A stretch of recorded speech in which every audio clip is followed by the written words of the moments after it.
Okay, this is another article by Christian Wiman. It is midnight. I am supposed to be resetting my sleep schedule, and I have been reading Georges Bataille all day, plus fan fiction that is commentary on Georges Bataille. Trust, it's deep. Plus, oh my god, like some other thing that I had to think a lot about. Oh yeah, practicing Spanish. So basically, I'm tired in my brain, but this is a really good article, so I think I'm gonna read it. I should get my mic first, though. Nah, never mind, it's clunky. I don't want to get it. This one's called A Burning World.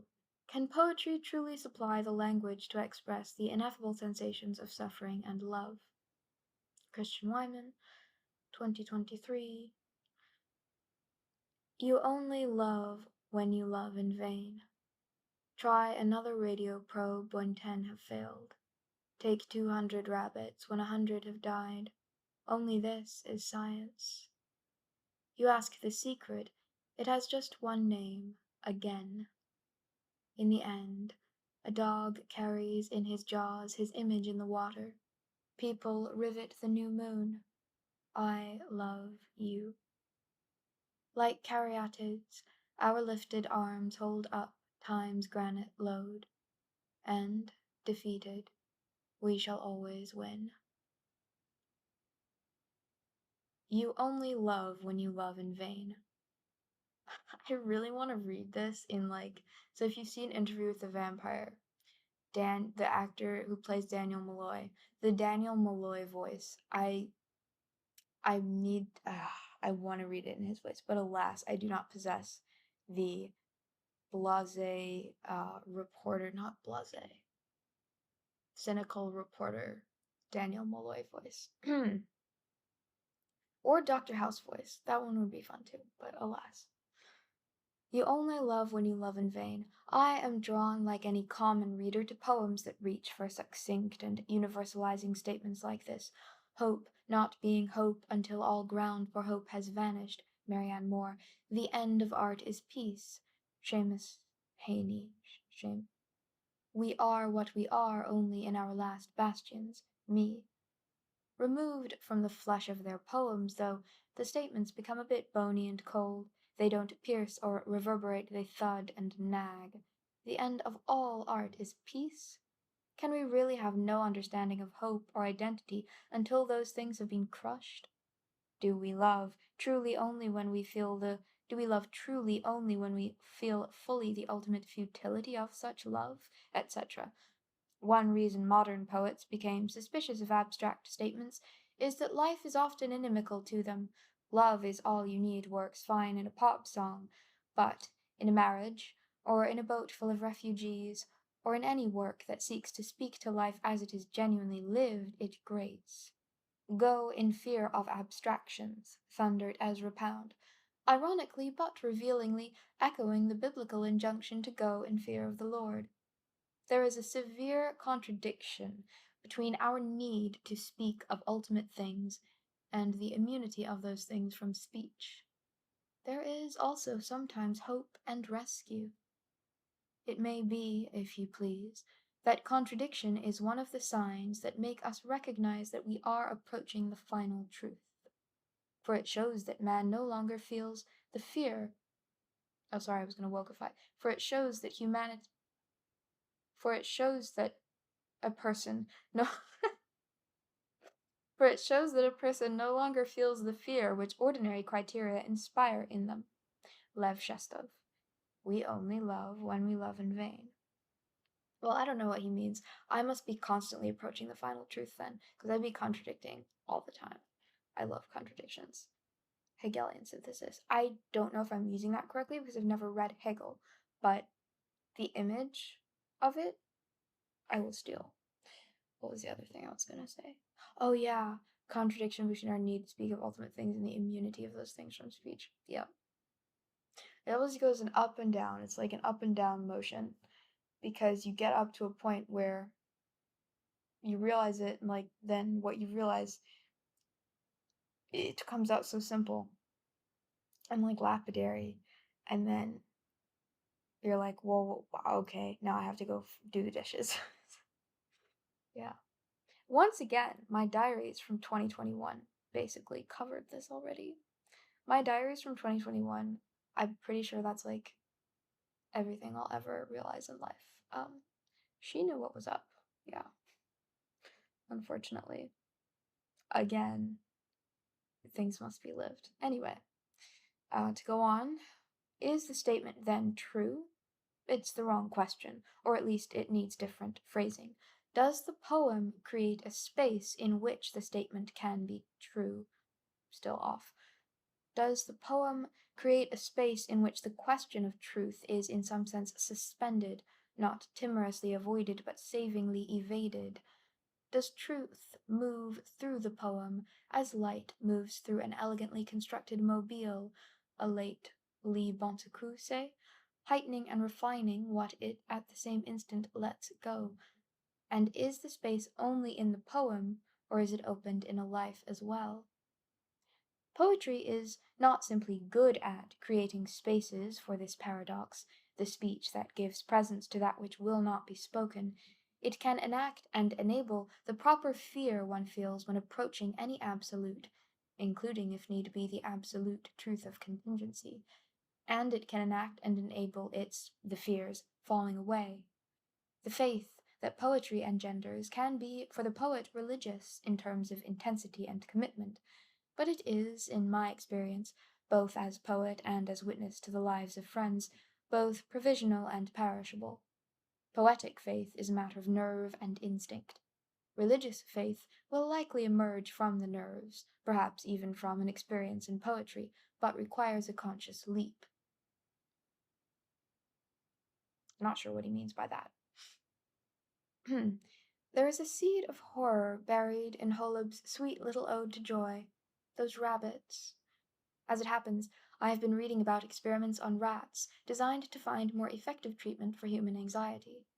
Rats are asked to solve a problem first in normal circumstances, and then after experiencing some trauma, being held under water, for instance. The result?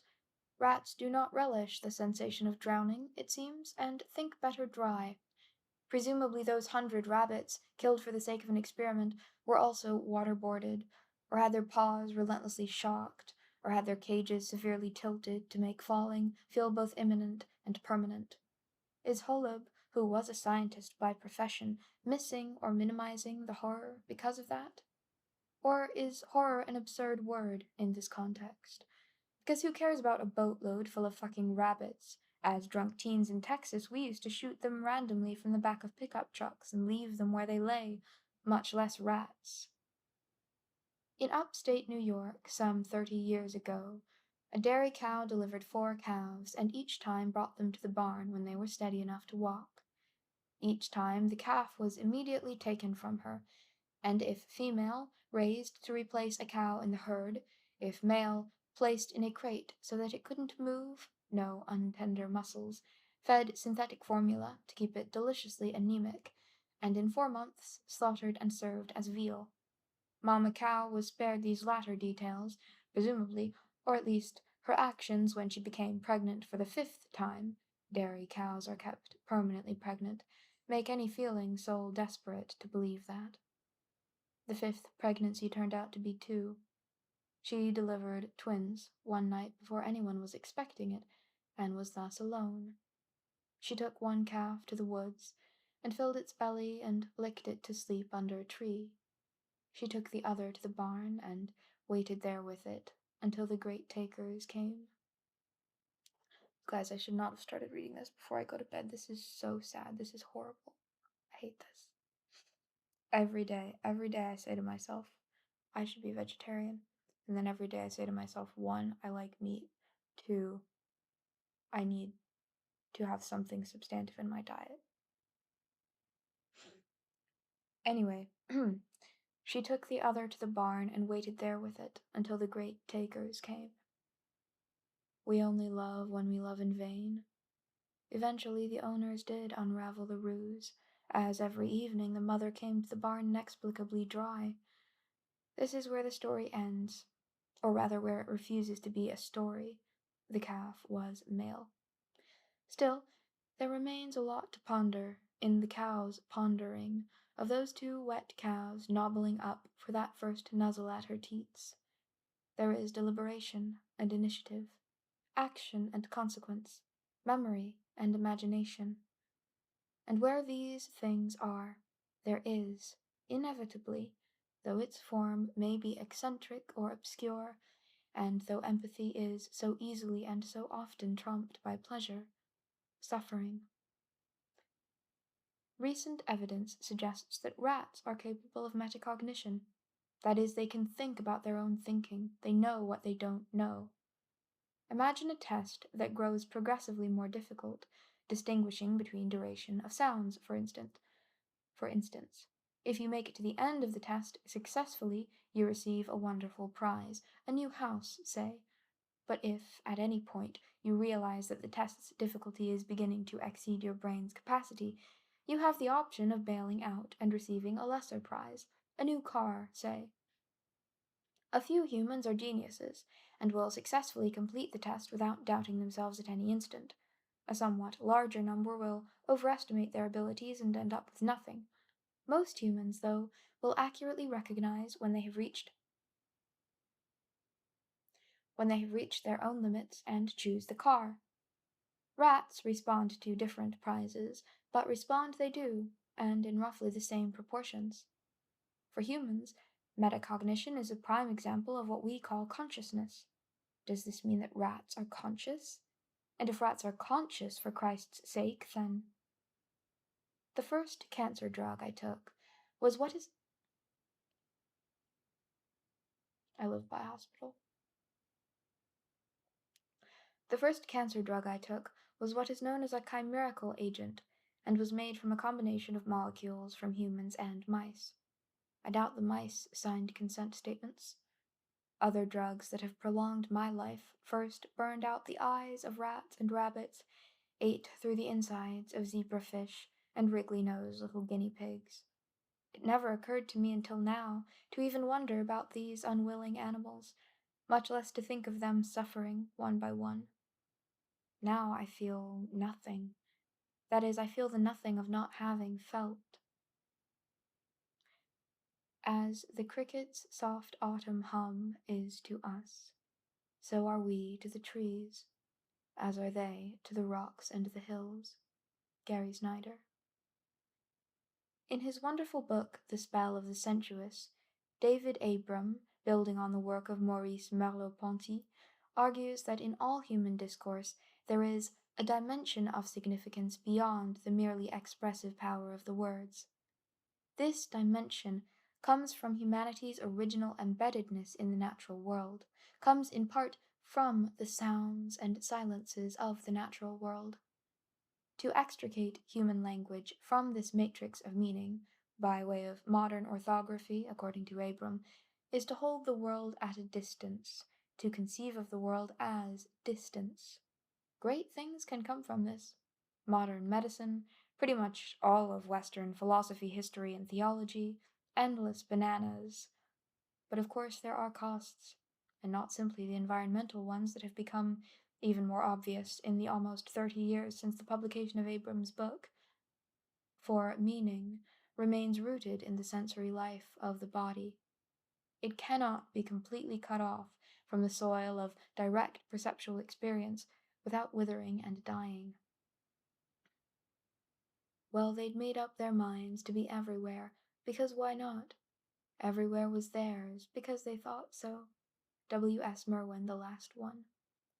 It requires no great prophetic power to recognize that we as a species, as a communal soul, have withered, and that as a direct consequence the world around us is dying. The despair is too much to turn one's attention to, so most of us turn away. If the entire sky is blotted out, why worry about the small smoke that keeps you, for the moment, warm? And art? What's the point of that at this late date? Either you don't really believe in the doom you so loudly and lamentingly deplore, or you have developed an impressively deplorable capacity for cognitive dissonance, or you really do believe we only love when we love in vain. A dear friend of mine whose work has come to nothing, publicly that is, writes in a letter, I remain loyal to the irrationality of it, which makes perfect, piercing sense to me, because what else that most matters in life do we find and keep by way of reason? Love, God. Then, too, I would argue that poetry is where human language retains, resuscitates, protects, and extends its natural origins. Poetry is both nerve and notion, instinct and abstraction. The tectonic volatilities and more than conscious calms of its soundscapes can reach way, way back, and powerfully, paradoxically forward in both time and mind. Poetry makes nothing happen. Might as well say nature makes nothing happen. Metal, the ore in the mountain, exists. Darkness in mine shafts. Milk not let down from mother's breasts. An ingrown dread where whisperings exist. Whisperings exist. The cell's oldest, fondest collusion. Consider this market. Consider this import and export of fathers, half bullies, half tortured soldiers. Consider their barren last vanishing, metal to metal, as the amount of unsown maize grows and the water shortage grows. Speak now of mildness, now of the mystery of salt. Speak now of mediation, of mankind, of courage. Tell me that the marble of banks can be eaten. Tell me that the moon is lovely, that the extinct moa eats green melon, that merriment exists, is thriving, that moss animals and mackerel shoals exist, that means of giving up of descent exit, that means of giving up of descent exist, and physical portioning out, as in poems, of matchless earthly goods, that pity exists. Inger Christensen, Alphabet, translated from the Dutch by Susanna Need. I have come a long way from the love I started out with, both in this odd little essay and in my life. Does it all hold together somehow? A group of rats is called a mischief. You only love when you love in vain. You only love when you love in vain. Say it enough times, with just the right balance of faith and futility, and some ghost of the truth that the whole poem first enabled might make itself felt on your pulse. Do you feel set free? Me neither. Keep your mind in hell, said Silouan the Anthonite, and despair not. To train myself to find, in the midst of hell, what isn't hell. The body, bald, cancerous, but still beautiful enough to imagine living the body, washing the body, replacing a loose front porch step, the body chewing what it takes to keep a body going. This scene has a tune, a language I can read. This scene has a door I cannot close. I stand within its wedge. I stand within its shield. Why write poetry in a burning world? To train myself, in the midst of a burning world, to offer poems of love to a burning world. Katie Ferris, Why Write Love Poetry in a Burning World? And finally, and I don't know where this comes from, but the thing that it reminds me of is the saying, everything dies, therefore everything must be saved.